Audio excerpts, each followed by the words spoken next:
I was an only child to two loving parents. Mom had a difficult pregnancy and an even harder labor. It was so bad that the doctor advised that they never try again. Because he didn't want his wife to die, Dad got a vasectomy that was successful. I was sad that I didn't have any siblings, but I had a happy childhood until I was a young adult. When I was in the middle of college, Mom was diagnosed with stage 4 HGSOC, high-grade serous ovarian cancer. It's the most aggressive form of ovarian cancer, and Mom's older sister and Mom both died from it. We knew her odds weren't good. I don't know what Dad was thinking. I really don't. But he started an affair with his coworker, a woman just a few years older than me. Coworker started integrating herself into my and Mom's life. She'd go shopping for us, keep the house in order, help me with homework, and even sit with Mom when Mom was going through chemo and Dad and I weren't there. And no, I had no clue. At all. I just thought it was coworker being kind to a family going through hard times. Mom fought. She fought hard. But the odds just weren't in her favor. One day, I was visiting her in hospice and we were playing chutes and ladders. Mom got real quiet and then she told me, "You do know your dad isn't planning to reverse his vasectomy, right?" I was surprised, wondering what she was talking about. "Yeah, I know," I said. "Why?" Mom just looked at me and said, "I think you'd best keep it in mind." We continued playing, and when I left for the night, I kissed her and she said, "You'll be fine on your own." She died that night. I believe she knew she was going to die that night and didn't want to scare me. Once again, coworker was right by our side. She helped us plan the funeral, brought us food, helped out around the house, and slowly started moving her things in. It was like putting a frog in a pot of water and having the temperature raised. It was slow. It was gradual. A year or so later, she had completely moved herself in and was part of our lives. I don't remember what made me suspicious enough to start digging. But start digging I did.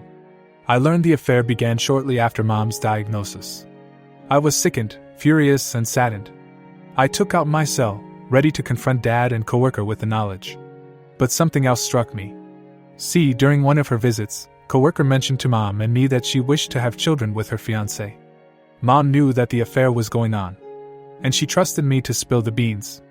But I wanted to twist the knife further. As a result, I decided to play the long game. It was a gamble, one that had a good chance of not paying off. But it was one I was willing to take. I kept my mouth shut. I watched as they courted, got engaged, and married 3 years later. I squealed with delight when they announced their engagement to me, wore a proud smile on their wedding day, and made a toast at the reception.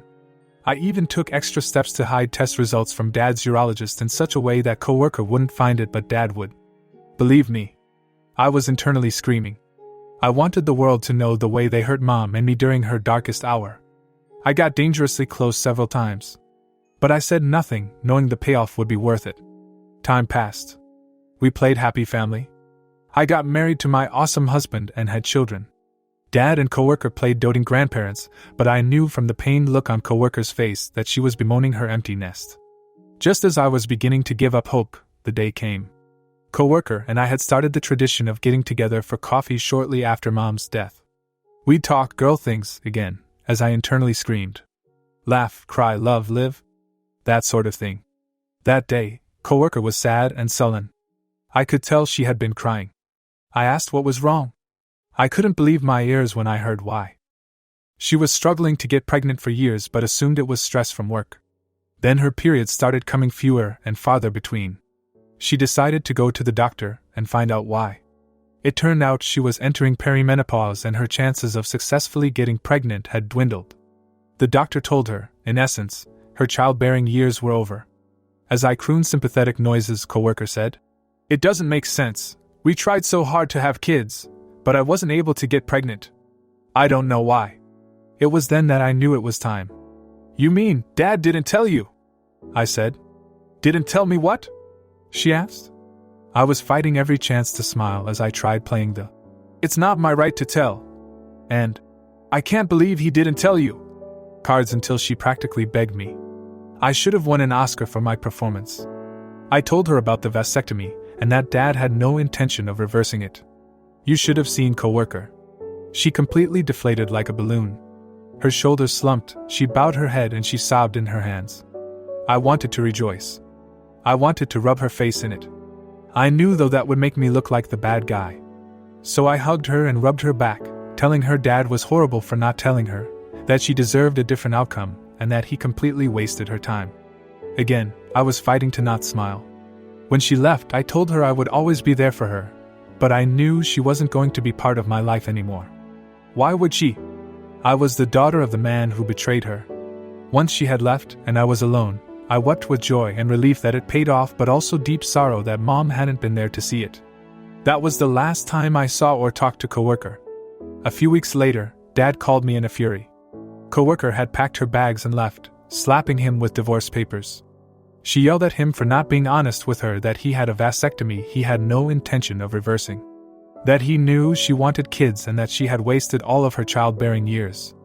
And that he had left it to me to tell her. He then said, "How could you do that to us? We loved you." I then said in a cold tone, "You and Mom did a good job teaching me how to keep secrets." I hung up and that was it. I never spoke to him again either. Last I heard, he and coworker were divorced and everyone shunned him because of his keeping the secret. I know I won't be joining Mom after I die. What I did was cruel. It was horrible. I should have done what Mom wanted and spilled the beans beforehand instead of wasting coworker's youth and childbearing years. Even if she could adopt, she'd probably die before her children were fully grown. Although, it's hard to have compassion and mercy for a woman who integrated herself into my dying mom's life as she was screwing Mom's husband.